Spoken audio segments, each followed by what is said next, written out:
juga kita sudah himbaukan pada masyarakat, ya kan? Yang ada di sepanjang jalan hitam, jalan negara, jangan dilepaskan sapi di jalan negara. Dan juga kita telah berusaha sebanyak sudah 3 kali, mungkin sebelum puasa sudah kita sergap juga sapi di jalan negara, baik di jalur arah ke dari Calang ke Melayu juga ke arah Calang ke Lamno kita sudah laksanakan 5 hari sebelum puasa. Dan juga ada mendapat tanggapan.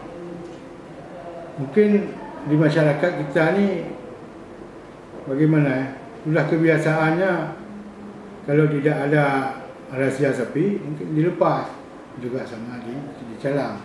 Padahal hari ini kita dalam bulan puasa ini kita tidak mungkin untuk melaksanakan razia ternak baik di jalan negara maupun di daerah Kota Calang. Itu bagaimana kondisi nanti Pak? Saat mudik kan banyak berkeliaran sapi di jalan, bagaimana? Itulah kita udah rencanakan juga, mungkin kita mengadakan patroli, tapi bukan untuk penangkapan patroli.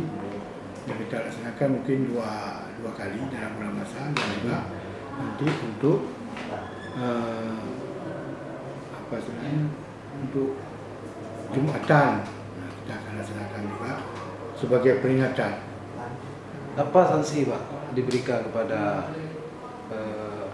yang membuat kegiatan ternak di tempat umum? Mungkin ada aturan khusus nggak bagi orang yang peternak ini, seperti apa, denda seperti apa?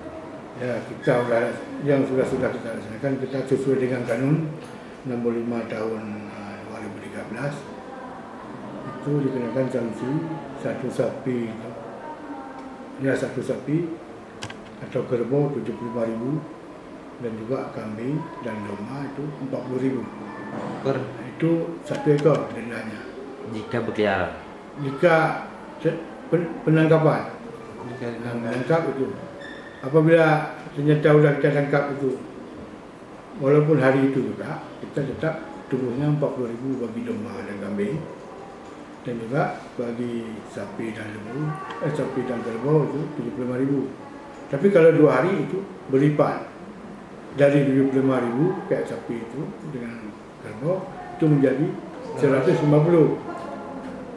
karena dikenakan uang pemeliharaan, uang pakan, ya kan? Jadi kalau setahun nggak damai, sapi jadi hak milik kita Pak? Itu sapi dilelang, itu uangnya masuk ke kas daerah, bukan kita setelah kita potong-potong semua untuk biaya pemeliharaan, biaya pakan, itu baru kita sedang ke kas daerah. Karena sesuai dengan kanun.